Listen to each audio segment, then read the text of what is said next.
When Ed asked me to come and speak today, I have to say I wasn't at all convinced it was a good idea. In fact, Ed, I thought it was a terrible idea. I can't claim to speak for Muslims. I'm not a theological scholar, and I'm certainly very far away from most people's image of what a good Muslim should be. And that makes me an easy target for those who don't want Killiam to succeed. But it's exactly those reasons that Ed convinced me that he wanted me to speak. I studied Islam when I converted. Later I did actually the same master's degree as Ed at SOAS, majoring in modern trends in Islam. I have a huge respect for Islam, and most importantly, I'm bringing up my 2 children as practicing Muslims here in Britain. And from my own practical experiences and my academic studies, there's one thing that I've learned, and that is that Muslims don't fit into clear-cut, neat, simplistic categories any more than anyone else does, for that matter. They come in all colours, garbs, shades of belief. And as I understand it, one of Killiam's objectives is to try to demonstrate that there isn't just one way to be a British Muslim. Islamist extremists and tabloid writers come from very different worlds, but they both make the same mistake, which is that they think that to be a Muslim, you have to adhere to very rigid codes of dress, behavior, and belief, and that there's an unbridgeable divide between Muslims and the rest. And I think they're wrong. Most British Muslims may not be like me, but they're not ghettoized aliens, and they're certainly not the loudmouth cartoon reactionaries that all too often we see on our TV screens. The vast majority are neither.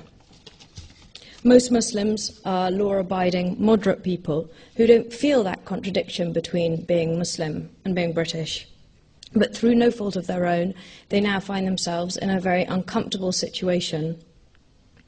And unlike people from other minority religions, like Sikhs and Hindus, Buddhists, they often find themselves regarded with hostility and a certain amount of suspicion.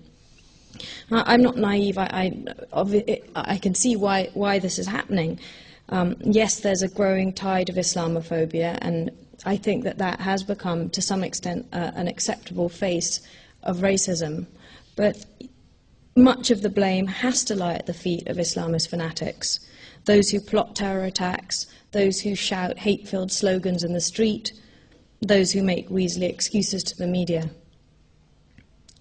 Someone now has to stand up and tell the truth, that there is no necessary conflict between being British and being Muslim, between Islamic values and Western values. I don't want my children to have to choose between being British and being Muslim.